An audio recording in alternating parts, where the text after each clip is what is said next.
वगण मां खे ख़बर ॾींदा हलूं त वगण में रूरल हेल्थ सेंटर में पाकिस्तान पैरामेडिकल स्टाफ एसोसिएशन मरकज़ जे सॾ ते पैरामेडिकल अमले पारां मुतालबनि जी मञता जे लाइ MS डॉक्टर मुज़फ़र खोखर, हुसैन अली मुग़ैरी, फज़ल मोहम्मद सूमरो, इब्राहिम मुग़ैरी, अली असगर, रब नवाज़ मुग़ैरी, डॉक्टर आसिफ कलोड़ो ऐं ॿियनि जी अॻुवाणी में एहतजाजी मुज़ाहिरो कयो वियो आहे। अॻुवाणी मीडिया सां ॻाल्हाईंदे चयो त असां पाकिस्तान पैरामेडिकल स्टाफ एसोसिएशन जे मरकज़ जे सॾ ते OPD जो बाइकाट कयो। असांखे health risk allowance time scale ॾिनो वञे। असां सिंध हुकूमत खां घुर करियूं था त पैरामेडिकल जा मुलाज़िम जाइज़ मुतालबा मंज़ूर कया वञनि। ॿी सूरत में एहतजाजी तहरीक हलाई वेंदी।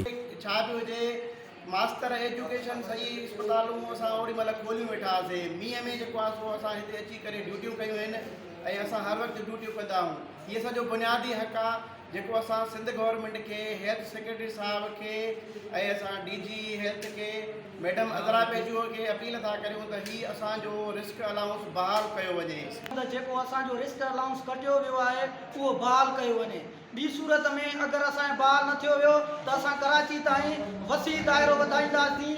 इन जे लाइ असां पुरज़ोर अपील था कयूं सिंध मिनिस्टर अज़रा अली पेजूअ खां ऐं सिंध सेक्रेटरी खां वज़ीर आला सिंध खां वज़ीर आला हलो हलो कोरीड़े नाज़ुक जंजो नींहुं कंढे न सारो ॾींहुं छिॾण बूर न सिखिया।